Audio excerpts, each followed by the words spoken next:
The different interactions between species are one of the topics which I found the most interesting in these later parts of the course. These interactions can be divided into three general types, one which is symbiosis, which can be further divided into three categories, making the categories 5 in total.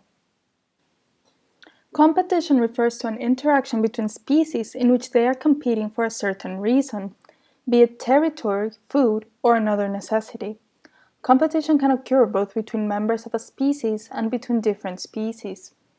One example of a competitive interaction would be a woodpecker and a squirrel competing for the right to inhabit a hole in a tree. The squirrel needs the hole in order to store nuts and/or hibernate, while the woodpecker needs the hole for making its nest. In a competitive relation, it is relatively common for one species to indirectly cause harm to the other.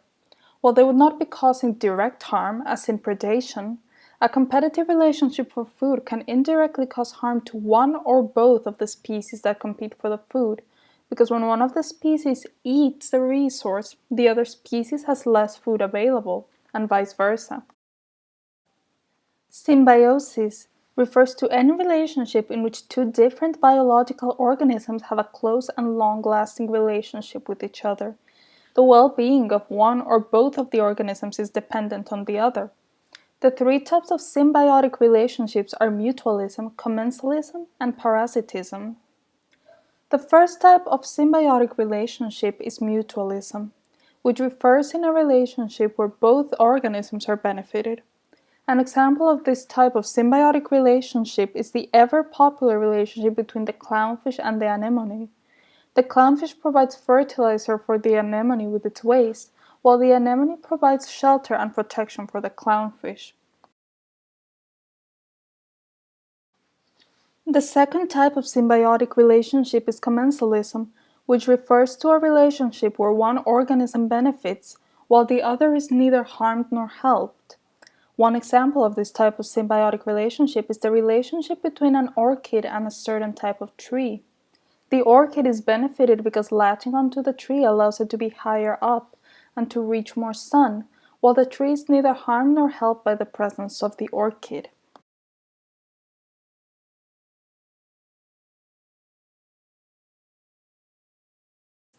The third and final type of symbiotic relationships is parasitism. Unlike both commensalism and mutualism, where the organisms cause benefit, a parasitical relationship causes benefit for one organism and harm to the other.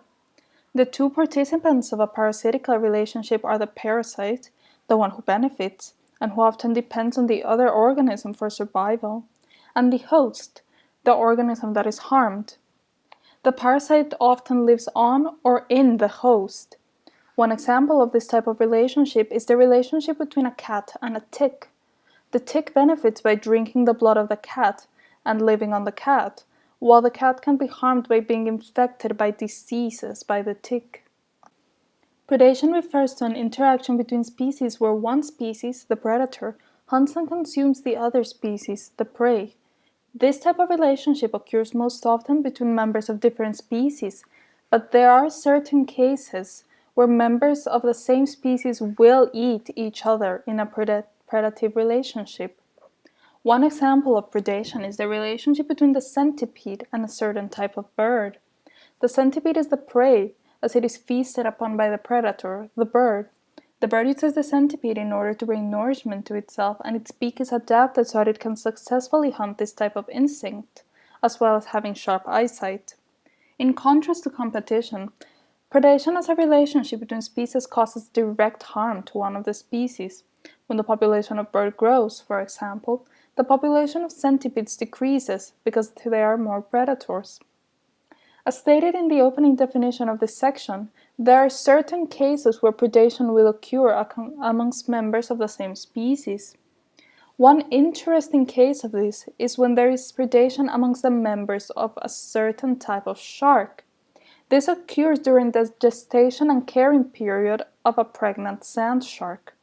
During the pregnancy, 2 to 7 eggs may be fertilized, but only the first or the first 2 fertilized eggs to hatch will have a high chance of surviving into birth, since the siblings that have already hatched will eat the eggs that have not, as well as any non-fertilized eggs within the mother.